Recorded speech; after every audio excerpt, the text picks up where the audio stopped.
toi, tu sais que tu me tues?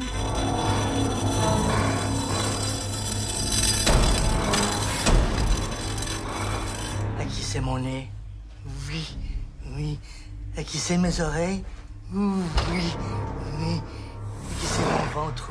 Oui. À qui sont mes pieds? Non. Allez, cherche. À qui c'est? Allez, cherche. Une seconde, voulez-vous? À qui c'est, ma? On va couper, chérie.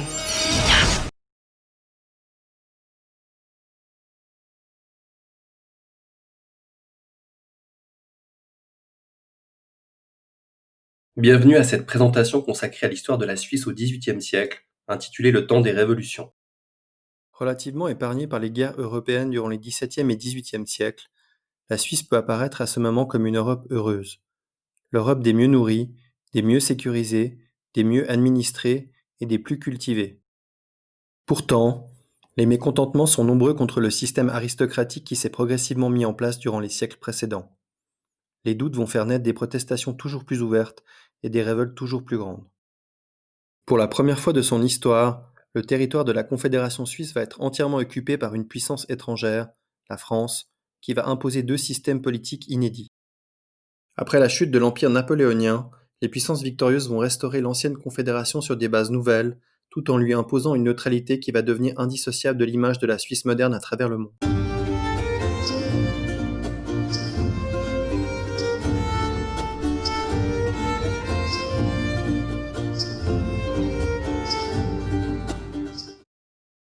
Au début du XVIIIe siècle, la Suisse est constituée par la Confédération des 13 cantons.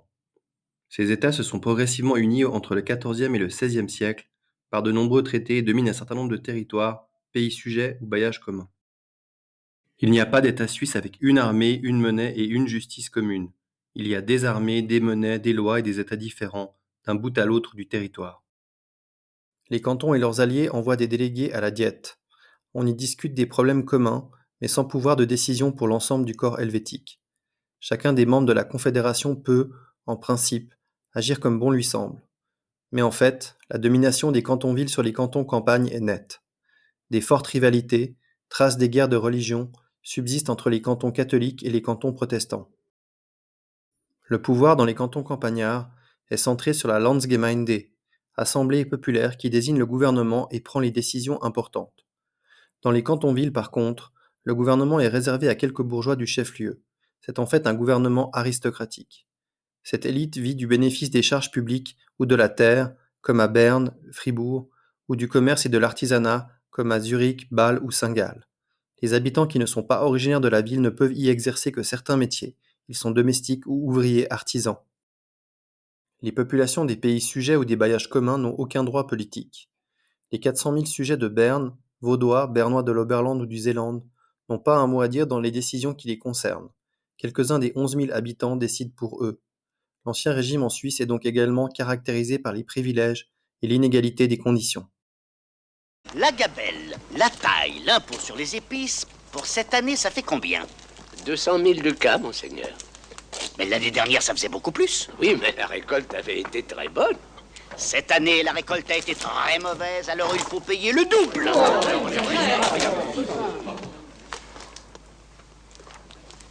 Les impôts, tout ça, c'est pour le roi. Mais Don Saluste, nos gens sont terriblement pauvres et... C'est normal. Les pauvres, c'est fait pour être très pauvres et les riches, très riches. Au XVIIIe siècle, la République de Berne fournit un bon exemple de constitution franchement aristocratique. Certes, à l'origine, on consultait tous les citoyens. La dernière assemblée du peuple bernois a eu lieu à la fin du XVIe siècle. Mais l'autorité s'était peu à peu restreinte au chef-lieu, puis à l'intérieur de celui-ci aux bourgeois, et enfin parmi eux aux familles aptes au gouvernement. L'institution du droit de bourgeoisie est typiquement helvétique. Aujourd'hui encore, on possède en tant que Suisse la bourgeoisie d'un canton et d'une commune d'origine avant d'être citoyen du pays. C'est elle et non le lieu de naissance qui figure sur les passeports. Les communes avaient des biens parfois considérables et réservaient certaines activités telles le commerce à leurs ressortissants. Il devint toujours plus difficile d'acquérir ce droit. À Chafouz, on ne le décerne que 2 fois en tout, entre 1718 et 1798. À Berne, le livre est fermé en 1694. L'organe de délibération était le Grand Conseil. À Berne, il comptait de 200 à 299 membres. Lorsque l'effectif était tombé à 200, on complétait les rangs. Le petit conseil, composé de 27 magistrats, dirigeait l'administration. Or, il était élu par le Grand Conseil, mais c'est lui qui proposait les candidats lors des élections à ce corps. Le système fonctionnait en vase clos et le nombre de privilégiés ne cessa de se restreindre. Si l'on dénombrait 243 familles bourgeoises, on n'en comptait à la fin que 68 représentées au gouvernement.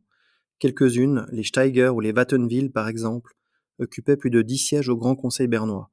Elles se répartissaient l'administration des 51 bailliages et siégeaient dans les 47 chambres qui veillaient à des sujets aussi variés que l'approvisionnement en grains, les appels judiciaires, la régie du tabac ou les réfugiés.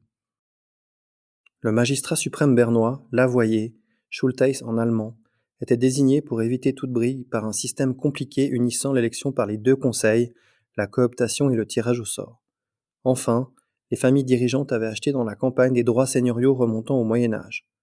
Les bourgeois étaient devenus gentilshommes et se faisaient appeler leurs excellences, LLEE en abrégé. Dans les pays sujets de la République de Berne, Vaudois, Bernois de l'Oberland ou du Zélande, le territoire est géré par des baillis, tous issus de l'administration bourgeoise, qui gardaient en principe leur charge pendant 6 ans. Leurs adjoints étaient des locaux nommés à vie. La légende de Guillaume Tell avait véhiculé l'image du bailli tyrannique, incarné par Hermann Gessler. Loin de ce cliché, les populations furent dans l'ensemble bien administrées par ce système de baillis qui laissèrent beaucoup d'autonomie aux villes. Il n'y eut jamais aucune tentative de germanisation des territoires francophones bernois. Bien au contraire, le bailli parlait la langue de ses administrés, l'un d'eux, Bonstetten, fut même un écrivain de langue française. Alors voilà. Il s'agit d'une histoire, c'est-à-dire qu'en fait, il s'agit plus d'un concept d'histoire plus qu'une histoire à proprement parler, c'est-à-dire que c'est une histoire le concept de l'histoire étant amené débouchant sur un récit d'un aspect non littéraire, plus que de garder l'aspect traditionnel donc du récit littéraire classique. Et c'est par là même que le concept de l'histoire ne garde pas du tout le canon du récit traditionnel, et c'est pour ça que donc, Toutes les sciences font d'énormes progrès au XVIIIe siècle, tandis que les Européens poursuivent l'exploration du globe, notamment dans l'océan Pacifique. Ces découvertes et ces inventions donnent aux élites une immense confiance dans les sciences. Or, ces dernières se sont développées grâce à la raison humaine, qu'on pourrait sans doute appliquer à d'autres domaines, comme la religion ou la politique. Auparavant, on acceptait à peu près tout ce qu'enseignait l'Église et tout ce qu'imposaient les autorités. Les inégalités ne choquaient pas outre mesure. On trouvait normal que les souverains disposent de pouvoirs absolus, alors que les sujets n'avaient aucun droit. Au XVIIIe siècle, certains penseurs estiment au contraire que tout peut être discuté et que ce qui est faux ou déraisonnable doit être rejeté. En instruisant les gens, en leur expliquant leurs droits et en les encourageant à lutter contre les abus, ils pensent pouvoir faire leur bonheur. Ils se donnent eux-mêmes le nom de philosophes ou amis de la sagesse. Ce sont souvent de grands écrivains. Les philosophes réclament la suppression des privilèges, l'égalité devant la loi et l'impôt, ainsi que la possibilité pour chacun d'accéder à toutes les fonctions s'il en est digne et capable.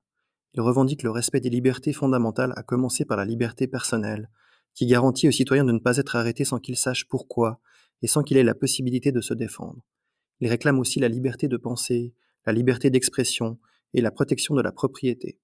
Ils exigent l'abolition de la torture. Quelques souverains, tout en conservant une autorité absolue, tentent ou font semblant d'appliquer certaines idées des philosophes. On les appelle despotes éclairés. C'est le cas de Frédéric II de Prusse, Gustave III de Suède ou encore Joseph II d'Autriche. Ces quelques monarchies tentent des petits efforts de modernisation. Le servage encore existant est aboli, la liberté de culte est proclamée pour les minorités religieuses, l'utilisation de la torture dans le système judiciaire est abolie. Question torture, c'est quand même vous le moins bien équipé. Ben oui, j'aime pas ça, la torture. Prenez au moins une vierge de fer. Mais ça sert à quoi, ce machin? C'est pour les femmes qui trompent leur mari. On les enferme dedans, puis ça les perce avec des pointes. Des petites pointes. Non, mais ici, elles sont pas punies, les femmes qui trompent leur mari. Ah ouais, si vous faites n'importe quoi à la justice, on s'en sortira pas, c'est sûr. Lors du XVIIe siècle, le système d'Ancien Régime avait provoqué de nombreuses révoltes dans la Suisse actuelle, notamment la fameuse guerre des paysans des campagnes bernoises et lucernoises. Ce conflit avait été provoqué par une crise conjoncturelle, la paix européenne de 1648 ayant entraîné une baisse des prix et réduit au chômage les mercenaires licenciés, et par des mesures maladroites, instauration de nouvelles taxes, dévaluation monétaire qui appauvrit la population et enrichit quelques spéculateurs. Inexpérimentés, les paysans se laissèrent abuser par les promesses des gouvernements et furent massacrés. Au siècle suivant, c'est dans l'évêché de Bâle, le territoire jurassien actuel, que se produit dès 1726 un mouvement populaire pour le rétablissement des libertés dont on avait un vague souvenir et contre la centralisation absolutiste du prince-évêque, allié des cantons confédérés. Si l'agitation dure près de 15 ans, c'est que le souverain est dépourvu de troupes. Il s'adresse au canton, à l'empereur du Saint-Empire, enfin à la France dont l'intervention en 1740 lui permet de mater l'insurrection et d'en exécuter les chefs dont un certain Pierre Péquignat. Au nord du Tessin, la Léventine, pays sujet, tenta de se soulever contre Oury en 1755, et la Gruyère menée par Nicolas Chenot contre Fribourg en 1781, à chaque fois sans succès. Dans le pays de Vaud, un homme seul, le major d'Avel, noble figure d'idéalisme mystique, après avoir longtemps servi dans l'armée bernoise, veut affranchir sa patrie. Il marche sur Lausanne avec sa petite troupe de 600 hommes en 1723. Son message n'est pas compris. Stupéfait par ses paroles, le conseil de Lausanne lui-même l'arrête et alerte Berne. Davel est immédiatement décapité puis rapidement oublié. Ce n'est qu'au XIXe siècle qu'on en fait un héros de la liberté. Dans les cantons urbains et les villes alliées, la corruption des oligarchies au pouvoir et les revendications de la petite bourgeoisie suscitent régulièrement des oppositions ponctuelles. La République de Genève, qui passe pour la ville la plus troublée d'Europe au XVIIIe siècle, est agitée à 4 reprises par des révoltes sur une période de 80 ans. Ces troubles ont pour enjeux principaux l'extension des droits politiques entre les aristocrates, ou négatifs, et les bourgeois ainsi que l'égalité des droits économiques des natifs, les descendants des étrangers. En 1707, le brillant avocat Pierre Faciot est arquebusé pour s'être engagé pour la cause de la bourgeoisie. Entre 1734 et 1738, une deuxième période d'opposition apparaît directement liée à la perception de nouveaux impôts pour le financement de la gigantesque entreprise de réfection des fortifications, dont les plans ont été vivement critiqués, notamment par le mathématicien et ingénieur Barthélemy Micheli Ducret. La troisième période de trouble est étroitement liée à l'œuvre de Jean-Jacques Rousseau, puisqu'il résulte en 1762 de la condamnation par le gouvernement genevois de leur auteur, sans consultation du Conseil général, ce qui va créer plus de 8 années de contestation.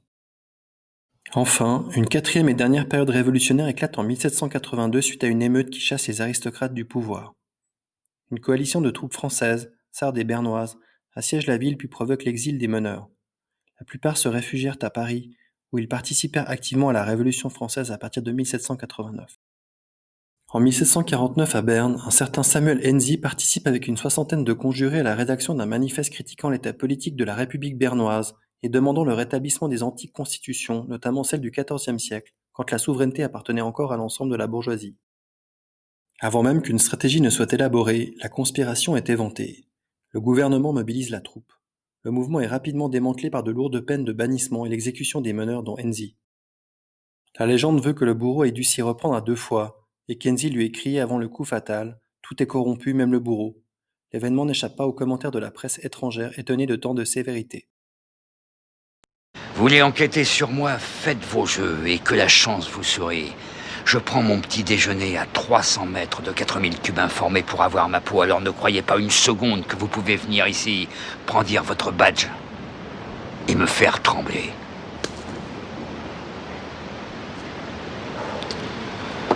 Allons-y. Parler d'un temps de révolution pour le XVIIIe siècle se justifie non seulement pour la Suisse, mais également pour l'ensemble du monde occidental. D'abord, la déclaration d'indépendance des colonies britanniques d'Amérique du Nord en 1776 amorce le processus de révolution américaine qui aboutira avec la Constitution des États-Unis en 1787. Préparée par une mauvaise situation économique, déclenchée dès 1789 par le mécontentement populaire, notamment lié au renvoi du ministre des Finances d'origine genevoise Jacques Necker, la Révolution française met ensuite fin à l'Ancien Régime, organisation politique et économique qui existe depuis des siècles. Elle répand les idées démocratiques du Genevois Rousseau en Europe et s'accompagne de guerres qui vont faire de la France la première puissance du continent avant d'être finalement battue par une coalition européenne en 1814.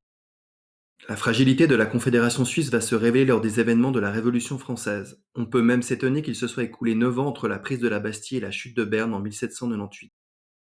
Les gouvernements aristocratiques des cantons ne surent pas s'adapter aux idées nouvelles et prévenir la Révolution en adoptant des réformes en profondeur. Tout d'abord dans les cantons mêmes. À Zurich, à Schaffhouse, les campagnes supportent de plus en plus difficilement la suprématie des villes. Les auteurs d'un mémorial qui demande par exemple en 1795 d'accorder l'égalité aux habitants du canton sont condamnés au bannissement. Dans les pays sujets ensuite. En 1790, le Bas-Valais s'agite. le gouvernement réplique par quelques pendaisons.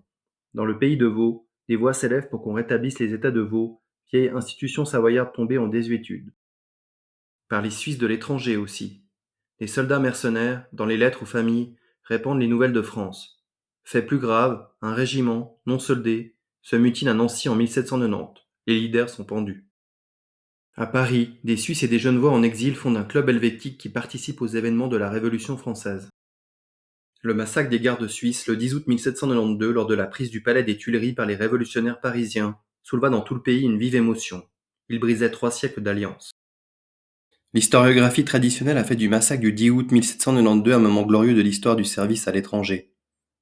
Pour en pérenniser la légende, un bas-relief en pierre sculpté par l'artiste danois Bertel Thorvaldsen, représentant un lion agonisant et portant le nom de plus de 800 Suisses sacrifiés pour l'honneur, a été inauguré à Lucerne en 1821.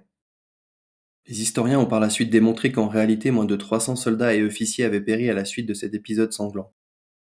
Les répercussions en furent très importantes dans les cantons où beaucoup de familles de l'aristocratie avaient perdu l'un des leurs.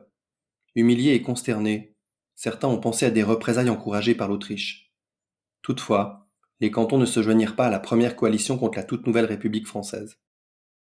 En septembre 1797, le Vaudois Laharpe, qui avait été précepteur du futur tsar de Russie Alexandre Ier, détesté des Bernois et le leur rendant bien, invite ses compatriotes à se soulever et demande au directoire d'intervenir. Il est rejoint par le Balois Pierre Hox, haut magistrat de sa République acquis aux idées de la Révolution française. L'appel de Laharpe et Hox ne rencontra guère d'écho que dans le pays de Vaud, région francophone, sans doute plus sensible que d'autres aux idées progressistes contenues dans le chant patriotique de la Révolution française, la Marseillaise. Allons enfants de la patrie, le jour de gloire est arrivé. Contre nous de la tyrannie, l'étendard sanglant est levé. Hussard, etc. Hussard, etc. Hussard, etc. Le 24 janvier 1798 éclate ce qu'on appelle la Révolution vaudoise. Appelant à l'aide les armées françaises, les patriotes vaudois se révoltent contre Berne et se déclarent indépendants. Pour le Directoire, qui cherche à s'assurer le libre passage vers l'Italie par les cols alpins, l'occasion est rêvée. Ses troupes entrent en Suisse. Au début du mois de mars, l'estocade finale fut portée. 2 armées françaises s'emparèrent l'une de Fribourg, l'autre de Soleure, et de là marchèrent sur Berne. Une diète confédérale se tient en urgence à Haro, sans résultat. Les cantons font savoir que l'intervention française ne les regarde pas, laissant le gouvernement bernois se défendre tout seul. Des affrontements ont lieu à Neuenegg sur la Saint-Gine et au Graholz.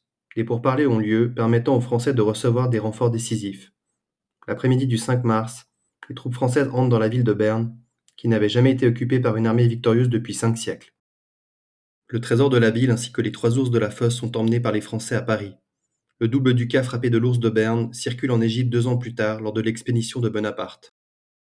Dans les semaines qui suivent, tout le territoire de la Confédération est occupé. Le 14 avril, le Directoire français impose un nouveau système politique copié sur le sien, la République helvétique. Pour les habitants des pays sujets et des campagnes soumises aux cantons-villes, l'invasion amène la liberté. De nouveaux cantons, comme celui de Vaud, d'Argovie ou de Turgovie, sont créés. Dans les anciens cantons, souverains et indépendants depuis des siècles, il en va tout autrement. Les Français sont des envahisseurs qu'il s'agit de chasser. Les cantons de la Suisse centrale, Uri, Schwyz et Unterwald, se soulèvent et prennent les armes. Ce n'est qu'en septembre 1799, après de durs combats, que la Suisse est définitivement conquise et parfois dévastée. Lors de ces tragiques événements, le célèbre pédagogue zurichois Henri Pestalozzi va s'occuper des nombreux orphelins livrés à eux-mêmes en créant des instituts à Berne, puis à Yverdon, dont la méthode, déjà célèbre de son vivant, est en somme très simple. Le pédagogue doit aimer l'enfant et aller au-devant de lui. La République helvétique est une réplique de la République française. Elle va exister de 1798 à 1803. Les cantons deviennent des départements, perdant ainsi leur autonomie politique.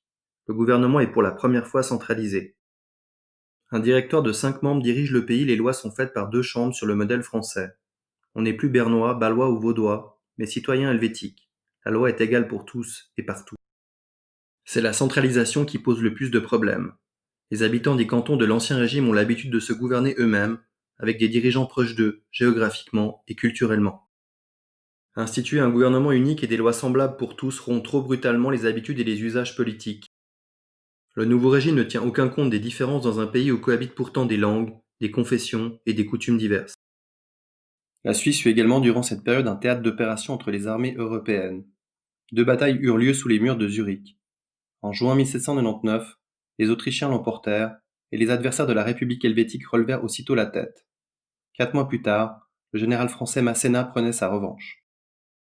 L'armée russe de secours, commandée par Souvorov, qui, parti d'Italie, venait de franchir le Gothard, arriva trop tard et ne put que se replier vers l'est par les cols de Glaris et des grisons recouverts par les premières neiges d'octobre et gagner le Tyrol autrichien. Cette retraite dramatique a marqué la mémoire populaire en Suisse centrale. La République helvétique a été imposée par la force. Elle ne survit que grâce à la présence des troupes françaises sur son territoire. Les luttes entre patriotes républicains qui soutiennent le régime et fédéralistes qui le combattent donnent lieu à de nombreuses tentatives de coup d'État. Lorsqu'en août 1802 les troupes françaises se retirent, la guerre civile éclate, les partisans de l'unité et de la centralisation reculent et se replient sur le territoire vaudois.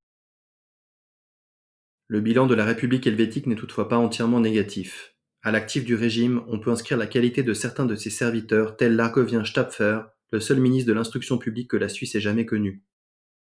On peut évoquer la proclamation de plusieurs principes qui, même abandonnés un peu plus tard, devaient peu à peu pénétrer les mentalités et finir par s'imposer, comme la séparation des pouvoirs, l'abolition de la torture, la liberté religieuse et l'égalité devant la loi. On peut également souligner la diffusion d'un sentiment national destiné à remplacer le patriotisme étroitement cantonal. Enfin, paradoxalement, l'échec même de la République helvétique fut une leçon. Il montra ce qu'il convenait de ne pas faire.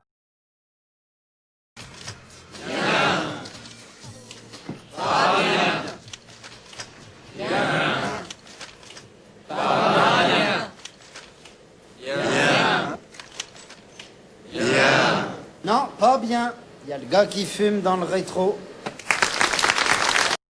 Le retrait des troupes d'occupation françaises de Suisse en juillet 1802 est en fait un calcul politique. Face au chaos volontairement engendré, Napoléon Bonaparte, alors premier consul, peut imposer presque sans résistance à la Suisse un nouveau régime, l'acte de médiation. Les raisons sont multiples. D'une part, le régime de la République helvétique ne convient pas aux Suisses. D'autre part, la guerre civile de 1802 met en danger le contrôle français sur les passages alpins. Le premier consul convoque en 1803 à Paris les délégués des cantons suisses. Il les laisse discuter entre eux et finit par leur imposer l'acte de médiation. La nouvelle organisation renonce à la centralisation, à la monnaie unique, le franc créé en 1798 sur le modèle de la puissance de tutelle, et au gouvernement unique. La structure fédéraliste respecte les traditions et les coutumes des cantons. Chacun aura ses lois et sa propre organisation politique. Le retour en arrière n'est cependant pas complet. Les nouveaux cantons ne redeviennent pas des pays sujets. L'Argovie, les Grisons, Saint-Gall, le Tessin, la Turgovie et Vaud deviennent en 1803 des États qui sont les égaux des anciens cantons. La Suisse redevient une confédération d'États qui se distingue néanmoins du corps helvétique d'Ancien Régime, notamment par la mise en place d'un Landamman de la Suisse, président de la Diète, qui est une assemblée de 19 députés, sorte d'ambassadeurs représentant chacun un canton. La fonction de Landamman consiste en une présidence tournante, attribuée tour à tour à une série de 6 cantons directeurs que sont dans l'ordre Fribourg, Berne, Soleure, Bâle, Zurich et Lucerne. Ce système personnifie l'existence de la Confédération, en particulier vis-à-vis de la puissance de tutelle, la France. Quoique limité, le pouvoir central sert d'interlocuteur à Bonaparte. Pour la première fois aussi, les actes officiels seront munis d'un sceau avec la mention « Confédération helvétique ». Pour l'essentiel, la Suisse de la médiation n'est qu'un protectorat de la France qui s'inscrit dans le vaste système de pays vassaux imaginé par l'administration impériale. Au gré des nécessités, Napoléon corrige la carte du pays en confiant par exemple la principauté de Neuchâtel au maréchal Berthier en 1806 ou en annexant le Valais à ses yeux mal gouverné pour créer le département français du Simplon en 1810. Mais les deux domaines dans lesquels la vassalité de la Suisse fut la plus pénible est l'obligation de fournir des troupes et l'assujettissement au blocus continental. Une convention militaire stipulait que la Suisse devait fournir en permanence 4 régiments, soit 16 000 hommes. Les soldats suisses participèrent à toutes les campagnes de l'Empire et s'illustrèrent notamment lors de la retraite de Russie, en se sacrifiant lors du passage de la Bérésina. 1200 hommes sur 1500 y laissèrent leur vie. La plupart venaient du Val-Baigneau, au Tessin, où l'on commémore encore chaque année leur sacrifice. Le blocus continental frappa le pays dans son industrie textile, qui ne pouvait plus s'approvisionner en coton et en soie ou acquérir les pièces de rechange pour ses machines. Sur le plan douanier, l'intérêt de la Suisse restait subordonné à celui de la France. Les policiers français imposaient dans toute l'Europe occupée un blocus continental destiné à forcer le Royaume-Uni à faire la paix, en vain. Moi, je vois surtout que le policier aujourd'hui doit être conscient de la tâche, de la responsabilité et surtout de la tâche morale qui lui décombe. Qui lui décombe et surtout qui lui incombe. Vous êtes du même avis que vos subordonnés? A fortiori, tout à fait. Je crois qu'aujourd'hui, le policier doit être conscient de la responsabilité et surtout de la tâche morale qui lui incombe. Qui lui décombe. Après la bataille de Leipzig en octobre 1813, les armées des Alliés, Autrichiens, Prussiens et Russes, se rapprochèrent des frontières de la Suisse et s'apprêtèrent à la traverser pour aller attaquer Napoléon sur son propre territoire. Malgré une déclaration de neutralité bien tardive et peu convaincante de la Diète, qui avait tant bien que mal aligné 10 000 hommes le long du Rhin, le Landamann, le Zurichois Hans Reinhardt et le commandant de l'armée fédérale, Rodolphe Nicolas de Watteville, n'opposèrent aucune résistance. Dans les derniers jours de l'année 1813, 130 000 soldats, essentiellement autrichiens, pénétrèrent dans la partie occidentale du pays selon une ligne Bâle-Berne-Lausanne. Le 31 décembre, ils atteignaient Genève qui proclama la restauration de sa République. Anecdote assez célèbre, la délivrance de Genève fut suivie de la réquisition de 2 canons de la ville par l'armée autrichienne du comte de Boubna, qui les emporta à Vienne. C'est grâce à l'énergie et la ténacité du lieutenant genevois Joseph Pinon, qui se rendit en Autriche au début de 1815, que les fameux canons furent finalement restitués à la République. Aujourd'hui encore, ces canons sont exposés dans la vieille ville de Genève, à l'emplacement de l'ancien arsenal. Partout dans les cantons, les gouvernements de la médiation, formés en majorité par des représentants des anciennes élites, n'ont guère de difficulté à faire abandonner l'allégeance à la France et le retour au régime aristocratique d'avant 1798. En Suisse comme partout en Europe, les gouvernements fraîchement restaurés furent victimes de l'illusion qu'on pouvait effacer 25 ans d'histoire. Les nouvelles frontières européennes furent définies entre 1814 et 1815, lors d'un congrès européen à Vienne, qu'on croyait être celui du retour au passé, qui fut en réalité celui de la construction d'une Europe nouvelle. La Suisse n'échappa pas à cette réorganisation. C'est ainsi que s'ouvre à Zurich le 6 avril 1814 l'Assemblée des délégués cantonaux que l'histoire retient sous le nom de Longue Diète, parce qu'elle va siéger, avec quelques interruptions, durant 16 mois. Après bien des difficultés, on aboutit en août 1815 à la signature d'un nouveau pacte fédéral. Plus encore que l'acte de médiation, il marquait un retour au fédéralisme. Les cantons redevenaient souverains. À la Diète, chacun disposait d'une voix. Pour les demi-cantons, en cas de désaccord, leur vote s'annulait. Il n'y avait plus que 3 cantons directeurs, Zurich, Berne, Lucerne, qui accueillaient à tour de rôle la Diète pendant 2 ans. L'institution de Landamann était supprimée. La Confédération n'était compétente qu'en politique étrangère. Les cantons lui fournissaient les contingents militaires et financiers. Enfin, 2 dispositions qui allaient être une source de conflit furent insérées. Les cantons ne pouvaient former entre eux de liaisons préjudiciables au pacte fédéral, ni aux droits des autres cantons. Une alliance séparée n'était donc pas exclue, et l'existence des couvents était garantie. Un danger provenait du fait qu'on n'avait prévu aucune clause de révision. Au moins, les frontières intérieures de 1803 n'étaient pas modifiées, ce qui rendait satisfaits les cantons récents comme l'Argovie. Le 20 mai 1815, les puissances européennes reconnaissaient l'indépendance de la Suisse, proclamaient sa neutralité et lui attribuaient 3 nouveaux cantons, le Valais, Neuchâtel, où les droits du roi de Prusse étaient rétablis, et Genève, agrandie de quelques communes cédées par la France et la Sardaigne, donc catholiques, destinées à désenclaver son territoire. En outre, l'ancien évêché de Bâle était détaché de la France et attribué en majeure partie au canton de Berne, le moins faible militairement et le plus conservateur politiquement. Le territoire jurassien pouvait aussi constituer un lot de consolation pour la perte définitive des espoirs bernois de récupérer l'Argovie ou le pays de Vaud. À peine refermés, ce qu'on croyait être la parenthèse du temps des révolutions, les cantons suisses vont être entraînés dans une nouvelle vague de révolutions dites libérales qui touche l'Europe entière, au-delà même des années 1830. Brusquement, l'histoire va de nouveau s'accélérer, mais ça, c'est une autre histoire. Cette présentation est maintenant terminée, moult merci pour votre attention et à très bientôt.